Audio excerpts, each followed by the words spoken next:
हमने की है उसकी हमने तैयारी करके ये शिविर ऑर्गेनाइज़ की है। हमने शॉर्ट लिस्ट किए हैं इस टाइप के केसेस जो कुछ तो 2 साल से भी लंबित चल रहे थे। कुछ ऐसे फाइलें हैं जो बहुत बार घूम गए, 70-80 बार फाइलें जेडीए के अंदर ही अलग अलग अधिकारी कर्मचारी के बीच में घूम गई।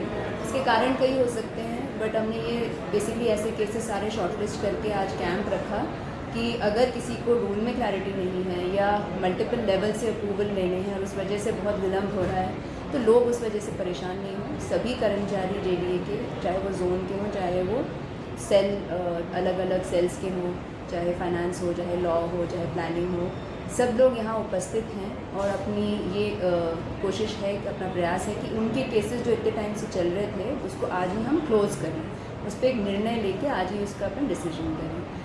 और इससे मेरा मानना है कि जेडीए के स्टाफ के लिए भी बहुत एफिशिएंसी बढ़ेगी, क्योंकि इस तरह के वो फाइल्स हैं जो अगर कोई फ़ाइल 2 साल से घूम रहा है, यानी कि उतनी बार वो उस कर्मचारी अधिकारी के पास भी बार बार आ रहा है बिना किसी फाइनल कंक्लूजन के।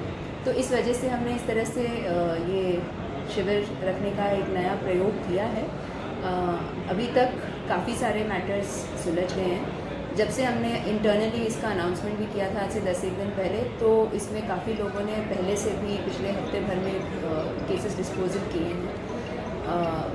मैं ये उम्मीद करती हूँ कि जैसे जैसे हम ये करेंगे शिविर, तो हमें भी क्लैरिटी आती रहेगी कि हम कहाँ अटकते हैं, किस टाइप की प्रॉब्लम की वजह से डिले होते हैं, और आने वाले समय में उन चीज़ों को हम एड्रेस खुद ही कर लेंगे। ऐसे हम कुछ और भी शिविर चलाते रहेंगे जब तक कि इस प्रकार के केसेस हैं, बट मेरा ये विश्वास है कि आने वाले समय में इस प्रकार के कैंप की ज़रूरत ही नहीं पड़ेगी। इसी के तरफ हम काम कर रहे हैं। पेंडेंसी निस्तारण में बड़ा फायदा मिलेगा।